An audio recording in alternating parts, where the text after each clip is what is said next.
Hello, welcome back to the channel. Today, we're diving straight into how to use UPBASE for coordinating film festival submissions and screenings. This is your full guide for 2025.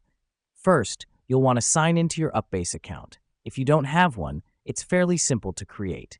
This is your command center for everything related to your film festival. From here, you can manage submissions, screenings, and even communicate with participants. Next up, let's navigate to the Submissions tab. This is where you'll find all the films submitted for consideration. You can filter them by category, duration, or submission date. The reason we do this is to streamline your selection process, helping you find the best fit for your festival.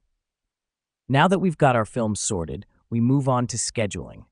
Select the Screening tab and start allocating your chosen films to different time slots and venues. This helps us because it provides a clear visual overview of your festival's schedule, avoiding any potential timing clashes.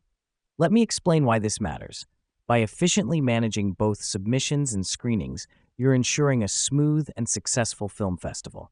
No missed films, no overlapping schedules, just a seamless cinematic experience. Finally, don't forget to use the communications feature. It's a centralized place to keep in touch with filmmakers, judges, and attendees. This is a handy tool for sending updates, reminders, or addressing queries. And that's it, folks. Just remember, the key to a successful film festival is good management, and UPBASE is here to make that a whole lot easier. Thanks for tuning in, and we'll see you in the next one.